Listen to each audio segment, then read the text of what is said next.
जय हिंद दोस्तों। मैं आप सभी का आपके अपने परिवार जीएस फोकस में स्वागत करता हूं। तो दोस्तों आज हम देखेंगे इस सीरीज के सेकेंड टेस्ट को।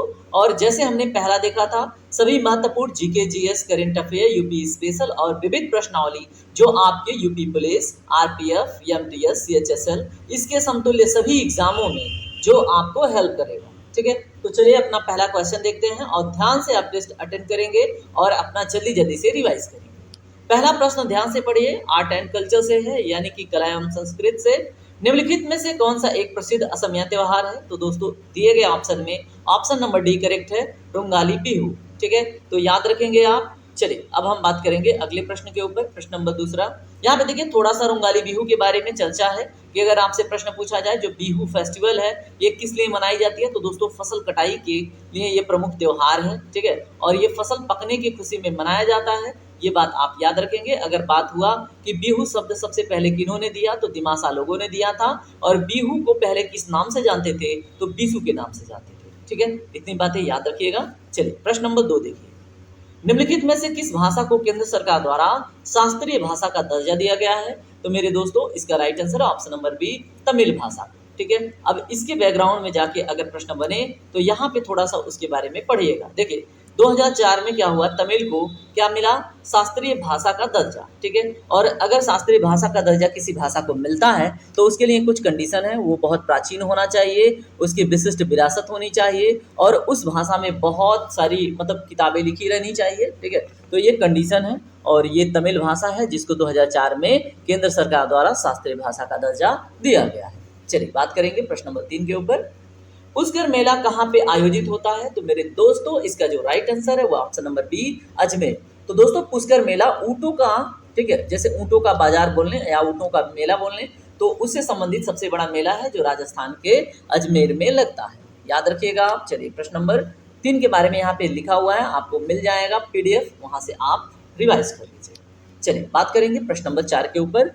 बंगाल स्कूल ऑफ आर्ट के प्रणेता कौन थे? तो दोस्तों इसमें right answer option number D, Abanindranath Tagore ji. चलिए ये पूछा हुआ प्रश्न था।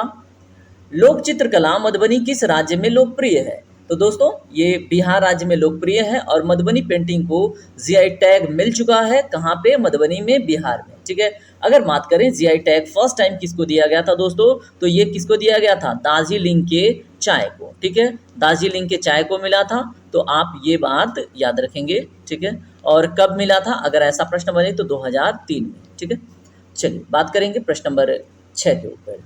कानून के शासन की अवधारणा निम्नलिखित में से किस संवैधानिक प्रणाली की एक विशेषता है?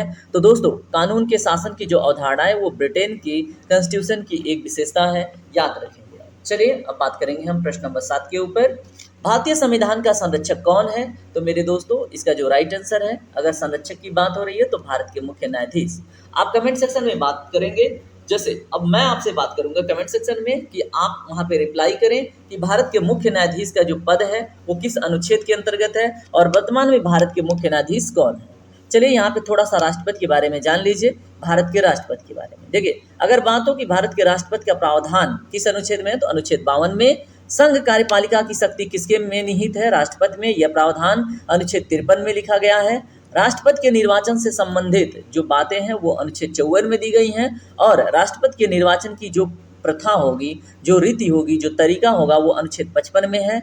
अनुच्छेद 56 में क्या है? राष्ट्रपति का कार्यकाल। उसके बाद अनुच्छेद 57 में क्या है? पुनर्निर्वाचन के लिए राष्ट्रपति की योग्यता। और अनुच्छेद 58 में क्या है? राष्ट्रपति निर्वाचित होने के लिए अर्हताएं। अनुच्छेद 59 में क्या है? राष्ट्रपति के पद के लिए जो कंडीशन है, शर्तें हैं। उसके बाद अनुच्छेद 60 क्या है? राष्ट्रपति द्वारा शपथ या प्रतिज्ञान। और अनुच्छेद 61 में है राष्ट्रपति पर जो महाभियोग चलाया जाता है। ठीक है, तो इतनी बातें आप याद रखेंगे। प्रश्न नंबर 8 देखिए, भारतीय लोकतंत्र के आदर्श हमें संविधान में कहाँ पे मिलते हैं? तो मेरे दोस्तों इसका right answer option number A, प्रस्तावना में। ठीक है, चलिए प्रश्न यहाँ पे देखिए प्रस्तावना के बारे में थोड़ी सी बातें लिखी हुई हैं, आप इसको पढ़ लीजिएगा। ठीक है, तो यहाँ पे पीडीएफ आपको मिल जाता है। ठीक है, प्रस्तावना के बारे में ये जो भी बातें दी गई हैं आप इन्हें पढ़िएगा ध्यान से। अब चलिए बात करेंगे प्रश्न नंबर 9 के ऊपर। भारतीय संविधान के अनुच्छेद 14 में प्रयुक्त कानून के समक्ष समानता वाक्यांश कहाँ से उधार लिया गया है? तो दोस्तों ये लिया गया है ऑप्शन नंबर सी, यानी ब्रिटेन से लिया गया है, याद रखेंगे आप। चलिए प्रश्न नंबर 9 के बारे में थोड़ा सा डिटेल है, इसके बारे में देख लीजिएगा। जर्मनी से क्या लिया गया है, आपातकाल के दौरान जो मौलिक अधिकारों का निलंबन होता है ये प्रावधान लिया गया है। लेकिन दोस्तों अनुच्छेद 20 और 21 के अंतर्गत जो आपको अधिकार मिले हुए हैं उनका निलंबन नहीं होगा, बाकी इनको छोड़ के सभी मौलिक अधिकारों का निलंबन हो सकता है। ठीक है, अब देखिए संयुक्त राज्य अमेरिका के संविधान से क्या क्या लिया गया है। राष्ट्रपति पर महाभियोग अनुच्छेद 61 में हमने देखा था। राष्ट्रपति एवं उपराष्ट्रपति के कार्य, उच्चतम न्यायालय एवं उच्चतम न्यायाधीश को हटाने की क्रिया है, मौलिक अधिकार, न्यायिक समीक्षा, न्यायपालिका की स्वतंत्रता और संविधान की प्रस्तावना, ये सभी कहाँ से लिए गए हैं, संयुक्त राज्य अमेरिका के संविधान से। ठीक है, प्रश्न नंबर 10 देखिए, संवैधानिक राजतंत्र का क्या अर्थ है मेरे दोस्तों। तो इसका जो राइट आंसर है वो है आपका ऑप्शन नंबर सी, राजा संविधान द्वारा प्रदत्त शक्ति का प्रयोग करता है। ठीक है, चलिए प्रश्न नंबर 11 देखिए, प्रवाल भित्तियों के संरक्षण के लिए भारत सरकार ने भारत में से एक को समुद्री पार्क घोषित किया है। तो दोस्तों इसका जो राइट आंसर है वो है कच्छ की खाड़ी को भारत सरकार ने समुद्री पार्क घोषित किया है प्रवाल भित्तियों के संरक्षण के लिए। ठीक है, चलिए प्रश्न नंबर देखिए 11 में देखिए थोड़ा सा डिटेल है प्रवाल भित्तियों से संबंधित कि ये कहाँ पे पनपते हैं। तो जहाँ पे जिस समुद्र का टेम्परेचर 22 से 30 डिग्री सेल्सियस होता है वहाँ पे ये प्रवाल पनपते हैं।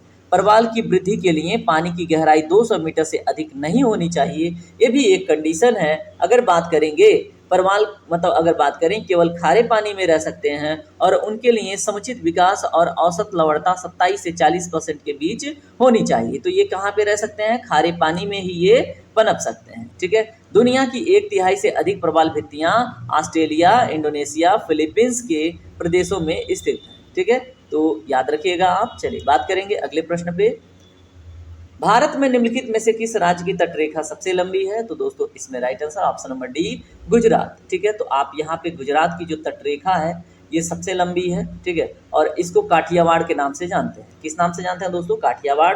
उसके बाद दमन से लेके गोवा तक इसको बोलते हैं कोंकण। ठीक है, क्या बोलते हैं दोस्तों, कोंकण। और गोवा का जो तटरेखा है वो सबसे छोटा है।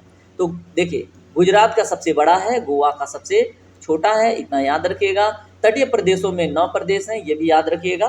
चलिए अब बात करेंगे हम अगले प्रश्न पे, नियमगिरी पहाड़ी कालाहांडी जिले में स्थित है। तो आपको बताना है कालाहांडी जिला कहाँ पे स्थित है। प्रश्न नंबर 13 का राइट आंसर है ऑप्शन नंबर ए यानी कि उड़ीसा में। ठीक है, तो याद रखिएगा। प्रश्न नंबर 14 देखिए, प्रायद्वीपीय भारत की सबसे ऊंची पर्वत चोटी कौन सी है। तो दोस्तों प्रायद्वीपीय भारत की सबसे ऊंची पर्वत चोटी है अनाईमुड़ी, जो आपको केरल और तमिलनाडु के बाउंड्री पे देखने को मिलेगी। जहाँ पे अभी मैंने मार्क किया, यहाँ से जो मैंने ट्रिक लगाई तो यहाँ पे आपको देखने को मिलेगी। ठीक है, अगर पूछे दक्षिण भारत का दूसरा सबसे ऊंचा पर्वत चोटी कौन है, तो डोडा बेट्टा, ये आपको नीलगिरी पे देखने को मिल जाएगा। ठीक है, तो इतनी बातें आप याद रखेंगे। अगर पूछा जाए भारत की सबसे ऊंची पर्वत चोटी कौन है, तो दोस्तों केटू है। अगर बात हो स्वतंत्र भारत की सबसे ऊंची पर्वत चोटी कौन सी है, तो वो कंचनजंगा हो जाएगी जो सिक्किम में है। ठीक है, इतनी बातें आप याद रखेंगे। केटू कहाँ पे है, लद्दाख में है, जो वर्तमान पाकिस्तान ऑक्युपाइड कश्मीर में है। और केटू जो है एक पर्वत है जिसका नाम है नंगा पर्वत, उस पर स्थित है। इतनी बातें आप याद रखिएगा, प्रश्न नहीं छूटेगा। केटू को गार्डविन ऑस्टिन के नाम से भी जानते हैं, ये भी याद रखेंगे। दो नदियों के बीच के उपजाऊ भूमि को क्या कहते हैं, तो दोस्तों उसको बोलते हैं दोआब क्षेत्र। याद रखिएगा, यहाँ पे जो पंच नदियों का दोआब क्षेत्र है जहाँ से पंजाब का निर्माण होता है। उसके बाद अगर हम बात करें गंगा और ब्रह्मपुत्रा के बीच में जो दोआब क्षेत्र है उसको एक समय में ब्रह्मऋषि प्रदेश के नाम से जानते थे। चलिए बात करेंगे प्रश्न नंबर 16 के ऊपर, अटक से अटक नामक विजय घोष किससे जुड़ा हुआ है, तो दोस्तों मराठा से जुड़ा हुआ है, याद रखेंगे। तो चलिए बात करेंगे हम प्रश्न नंबर, देखिए यहाँ पे 16 के बारे में थोड़ा सा है। मराठा राजा छत्रपति शिवाजी महाराज ने मराठा साम्राज्य की स्थापना की, जिसमें मराठा और अन्य जातियों के योद्धा अन्य जातियां शामिल थी। यह साम्राज्य 17-18वीं शताब्दी के लिए भारत में प्रमुख था। अटक की युद्ध कब हुई थी दोस्तों, तो 28 अप्रैल 1758 को हुई थी। आप याद रखेंगे, मराठा साम्राज्य और दुर्रानी साम्राज्य के बीच। ठीक है, प्रश्न नंबर 17 देखिए, निम्नलिखित में से किसने 1792 में गीत गोविंद की रचना की। तो दोस्तों इसका जो राइट आंसर है वो है, यहाँ पे रचना नहीं है दोस्तों, गीत गोविंद की रचना तो किसी और ने की है। यहाँ पे है किसने ट्रांसलेट किया, सर विलियम जोन्स ने ट्रांसलेट किया था 1792 में। और गीत गोविंद की जो रचनाकार हैं वो है जयदेव। ठीक है, कौन है, जयदेव। चलिए प्रश्न नंबर 18 देखिए, भूदान योजना की शुरुआत किसने की थी? तो दोस्तों प्रश्न नंबर 18 का जो राइट आंसर है ऑप्शन नंबर सी है, आचार्य विनोबा भावे ने। कब की थी? आप कमेंट सेक्शन में जरूर बताइएगा। चलिए प्रश्न नंबर, यहाँ पे देखिए थोड़ा सा उसके बारे में डिटेल दिया हुआ है, 1951 में किया था, तो आप ये पढ़ लीजिएगा। प्रश्न नंबर 19 देखिए, मॉन्टेग्यू चेम्सफोर्ड सुधारों के कारण भारत में निम्नलिखित में से किसकी शुरुआत हुई? तो दोस्तों प्रश्न नंबर 19 का जो right answer option number A है, द्वैध शासन की। ठीक है, यहाँ पे देखिए थोड़ा सा और है, 20 अगस्त 1917 का जो मॉन्टेग्यू चेम्सफोर्ड रिफॉर्म है, इसको आप ध्यान से पढ़ लीजिएगा। प्रश्न नंबर 20 देखिए, निम्नलिखित में से किस घटना ने भारत में फ्रांसीसियों पर अंग्रेजों का वर्चस्व स्थापित किया? तो दोस्तों अगर हम बात करें प्रश्न नंबर 20 का, तो राइट आंसर होगा ऑप्शन नंबर सी, वांडीवास की लड़ाई, जो कब लड़ी गई थी? 22 जनवरी 1900, बताइए 22 जनवरी 1700 है, 1900 नहीं है, 1760। ठीक है, प्रश्न नंबर 21 देखिए, गाडगिल फार्मूले ने भारत में किस पंचवर्षीय योजना के उद्देश्यों को प्रभावित किया? तो प्रश्न नंबर 21 का जो राइट आंसर है ऑप्शन नंबर सी है, यानी तीसरी पंचवर्षीय योजना को प्रभावित किया। ठीक है, और तीसरी पंचवर्षीय योजना का समयकाल 1961 से लेकर 66 तक था, और प्रथम पंचवर्षीय योजना का समयकाल 1951 से 56 तक था। ठीक है, और पहली पंचवर्षीय योजना को हेराल्ड डोमर मॉडल पे आधारित ऐसा बताया जाता है। प्रश्न नंबर 22 देखिए, आरबीआई की स्थापना कब हुई थी? तो दोस्तों 1935 में, 1 अप्रैल 1935 को स्थापना हुआ था आरबीआई का, आरबीआई एक्ट 1934 के अंतर्गत। किसके? आरबीआई एक्ट 1934 के अंतर्गत। ठीक है, और गवर्नमेंट ऑफ इंडिया एक्ट 1935 में उसका जिक्र मिला था। चलिए प्रश्न नंबर 23 देखिए, सर्वाधिक कर राजस्व वाले भारतीय राज्य का नाम बताइए? तो दोस्तों वो है महाराष्ट्र, ऑप्शन नंबर डी इसका करेक्ट होगा, और इसीलिए इसको क्या बोलते हैं? Capital, financial capital of India, वित्तीय राजधानी। ठीक है, राष्ट्रीय आय की गणना निम्नलिखित में से किस एक तरीके को छोड़कर सभी तरीकों से की जा सकती है? तो दोस्तों प्रश्न नंबर 24 का राइट आंसर है ऑप्शन नंबर सी, सभी बचत का योग। सेविंग मेथड नहीं है, बाकी एक्सपेंडिचर मेथड, प्रोडक्शन मेथड और इनकम मेथड से राष्ट्रीय आय की गणना की जा सकती है। चलिए प्रश्न नंबर 25 देखिए, भारतीय अर्थव्यवस्था का प्रकार है? तो दोस्तों मिश्रित अर्थव्यवस्था है, याद रखेंगे आप, मैंने पढ़ाया भी डिटेल में है। प्रश्न नंबर 26 देखिए, उत्तर प्रदेश के राज्यपाल का नाम? तो दोस्तों आनंदीबेन पटेल है। ठीक है, और देखिए राज्यपाल का प्रावधान अनुच्छेद 153 में है, उसके कार्य 157। ठीक है, तो इतनी बातें आप याद रखेंगे।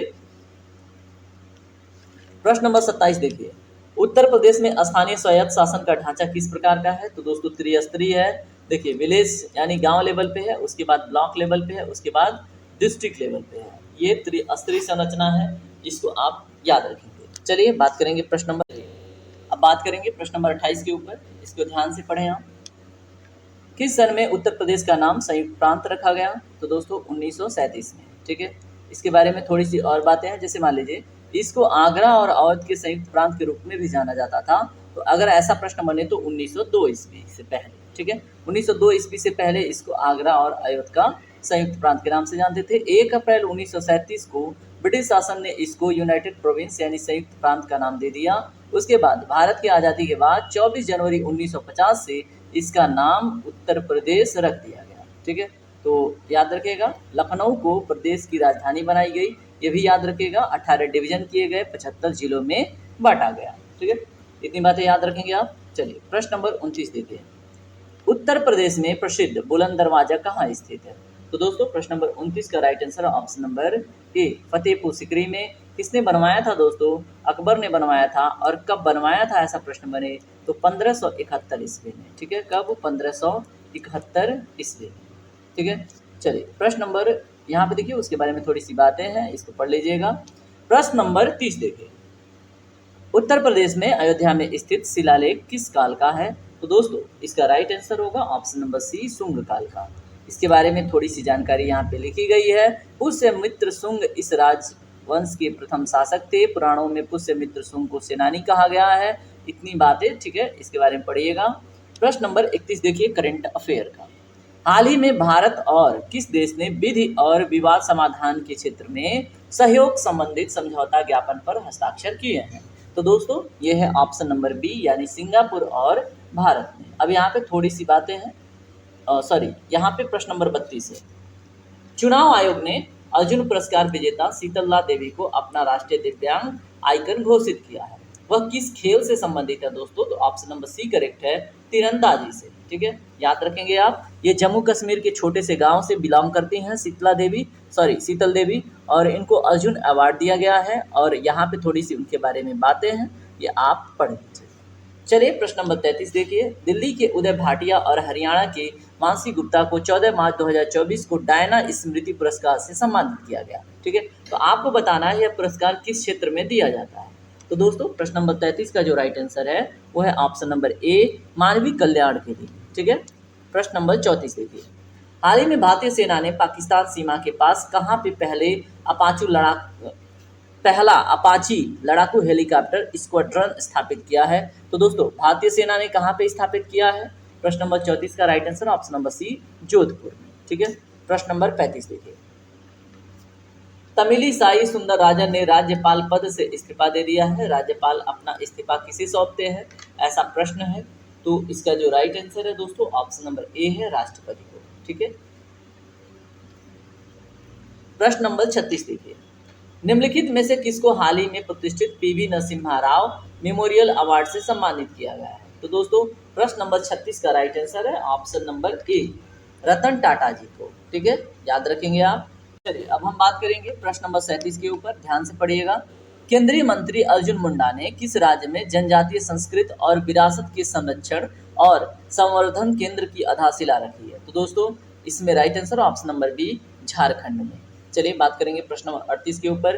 भारत सरकार ने हाल ही में किस राज्य के माजुली मास्क को भौगोलिक संकेत या जीआई टैग प्रदान किया है? तो दोस्तों यहाँ पे माजुली मास्क की बात हो रही है, तो माजुली द्वीप कहाँ पे है आपको पता होना चाहिए। तो ये ब्रह्मपुत्रा नदी आसाम में है, तो इसका राइट आंसर होगा ऑप्शन नंबर डी, आसाम। ठीक है, चलिए प्रश्न नंबर 39 देखिए। 15 से 17 मार्च 2024 तक हुए रूसी राष्ट्रपति चुनाव में राष्ट्रपति के रूप में किसे चुना गया? तो दोस्तों वही, ठीक है, व्लादिमीर पुतिन जी है, और कोई चेंजिंग नहीं आई है। अब देखेंगे सामान्य हिंदी के प्रश्नावली। छ, त्र, ज्ञ, ये तीनों किस प्रकार के व्यंजन है दोस्तों? तो ये तीनों संयुक्त व्यंजन है, याद रखेंगे आप। चलिए प्रश्न नंबर 41 देखिए। आग कौन सा शब्द है? तो दोस्तों आग तद्भव है, अग्नि क्या है, तत्सम है। ठीक है, चलिए प्रश्न नंबर 42 देखिए। ईमानदारी में कौन सी संज्ञा है दोस्तों? भाववाचक, जैसे ईमानदारी, करुणा, वियोग, ये सब क्या है, एक तरह से भाव है, तो इसमें भाववाचक संज्ञा है। अब यहाँ पे देखिए संज्ञा के बारे में मैंने डिटेल ऐड किया है, इसको पढ़ लीजिएगा। प्रश्न नंबर 43 देखिए। ख्याल कौन सा शब्द है? तो दोस्तों ये विदेशी शब्द है, याद रखेंगे आप। चलिए प्रश्न नंबर 44 देखिए। देशभक्ति में कौन सा समास है? तो दोस्तों तत्पुरुष समास है। जहाँ पे के लिए शब्द, जैसे मान लीजिए इसको आप तोड़ें, देश के लिए भक्ति, ठीक है, तो जहाँ पे ऐसे आप तोड़ पाते हैं के लिए में, वहाँ पे तत्पुरुष समास होता है। ठीक है, चलिए बाकी यहाँ पे तत्पुरुष समास और सभी समासों के बारे में भेद मिल जाएगा, और इसके लिए अलग से लेक्चर रिकॉर्ड हो जाएगा, लेकिन अभी तक यहीं तक पढ़िए। ठीक है, यहाँ पे देखिए समास के भेद यहाँ पे दिए गए हैं। व्याकरण जानने वाले को क्या कहते हैं एक शब्द में दोस्तों? उसको व्याकरण कहते हैं। चलिए प्रश्न नंबर 46 देखिए। गाल बजाना का क्या अर्थ होता है? तो दोस्तों गाल बजाने का अर्थ होता है डिंगे हाँकना। ठीक है, चलिए प्रश्न नंबर 47 क्या है? अगर मगर करने का क्या अर्थ है? तो दोस्तों जो बहाने बनाते हैं वही अगर मगर करते हैं। 48 नंबर का प्रश्न क्या है? शुद्ध शब्द कौन सा है? तो दोस्तों प्रश्न नंबर 48 में राइट आंसर है ऑप्शन नंबर बी, सच्चिदानंद। ठीक है, सच्चिदानंद। प्रश्न नंबर 49 देखिए। दयानंद में प्रयुक्त संधि का नाम है, तो दोस्तों दयानंद में कौन सा संधि है बताइए? प्रश्न नंबर 49 का right answer option number C, दीर्घ संधि। ठीक है, चलिए प्रश्न नंबर 50 देखिए क्या है? जंगल में लगने वाली आग को किस नाम से जानते हैं? तो दोस्तों जो जंगल में आग लगती है उसको हम दावानल कहते हैं। जो कहाँ पे लगती है, समुद्र में आग लगती है, उसको बड़वानल कहते हैं। जो पेट में आग लगती है उसको जठरानल कहते हैं। ठीक है, तो इतना बात आप याद रख के चलेंगे। और यहाँ पे देखिए असाइनमेंट है आपके पास, ठीक है, और आप असाइनमेंट करके कमेंट सेक्शन में जवाब दीजिएगा। जिनका जवाब सबसे ज़्यादा सटीक होगा, और इसका जवाब आपको अगले सेशन में मिलेगा, जिनका जवाब सबसे सटीक होगा उनका नाम मैं कमेंट सेक्शन में पिन करूंगा। उनका जो भी आंसर होगा उसको मैं पिन करूंगा। तो आप लोग ईमानदारी से जवाब दीजिएगा। ये सभी 10 प्रश्न आपके लिए बहुत महत्वपूर्ण है। ठीक है, तो चलिए मिलते हैं अगले सेशन में। अपना ख्याल रखिए, खूब पढ़ाई कीजिए, अपने मम्मी पापा का नाम रोशन कीजिए। जय हिंद, जय भारत।